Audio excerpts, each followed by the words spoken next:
All right, we're back on the NBA tonight, Friday night action. I love Friday nights in the NBA. There's all sorts of games going on, and we got some good games going on tonight. In this webcast, I'm going to be covering two plays on the total line. Last night, we were 2-0, hitting with the Hawks and the Knicks over the total, well over the total, and the Pacers and the Grizzlies over the total, well over the total. So 2-0 yesterday. Let's see if we can continue that into today. On the season, we're 4-2. I got 3 plays total out there today. Here's 2 of them.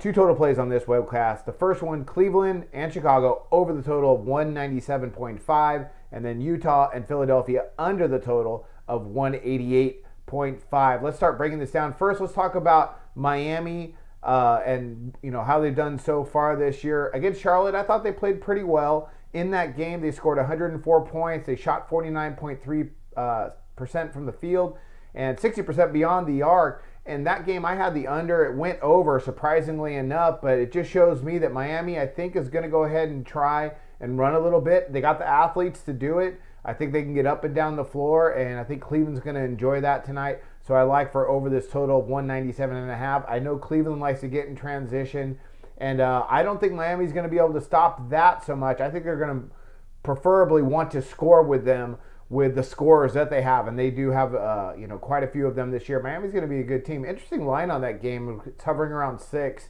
but I like the total. I think the total is the more solid play on the over. Let's talk about Cleveland. They've had 2 games so far this year, and they're averaging 100.5 points per game, 44.4% from the field, and 37.9% from beyond the arc. So both these teams are going to move the ball. They're going to get in transition if they can. They're going to shoot the 3, and I think they're going to score. Neither team, I think, is tremendous defensively, at least so far this year. I think Miami will end up being a better defensive team than Cleveland, but I like the fact that David Blatt now is in his second year. I think Cleveland's used to his system where they're going to get out, get in space, run picks, pick and pops, and just really, they're great at assists. They really like to move the ball, make that extra pass to get that guy a better open look. And Miami's not bad with that either. They like to move the ball as well. I like Spoelstra as a coach. But I like over the total. I think it's going to be a great game. And I think we're going to see these guys getting up and down the court tonight. I think LeBron's going to have a lot of fun.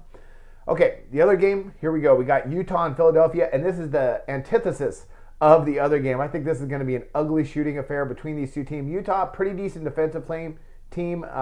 Philadelphia cannot shoot the ball, same as last year. I don't think they're going to be a very good team from the floor, beyond the arc, in the paint. Well, Okafor, he might be okay. We'll see how he develops.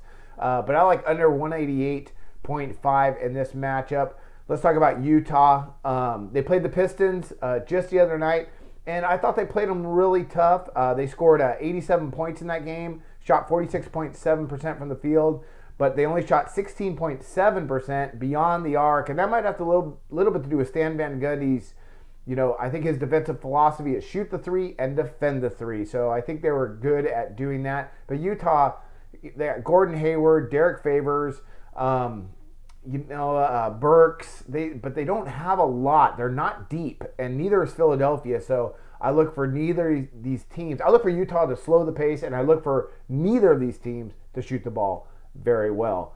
Philadelphia, they played Boston the other night. Now, Boston likes to get out and run a little bit with that Brad Stevens offense. They like to get in transition, get into space, and go ahead and kind of push that pace. I don't think Philadelphia is going to see that tonight. Against the Celtics, they scored 95 points. They shot 40.5% from the field, and 31.8% beyond the arc, and not bad. I thought they battled with a pretty good Boston team in the Garden, so not bad at all. Still, at the end of the day, I think when these two teams meet, I think we're going to see just kind of an ugly shooting affair. I don't see them getting up and down as compared to Cleveland and Miami. So let's give me my 2 total plays of the day. Cleveland, Miami over the total of 197.5, and Utah, Philadelphia under the total of 188.5. Those are my totals plays. Whew, okay. That was a lot in a short amount of time. All right, guys, I wish you all luck on your plays of the day.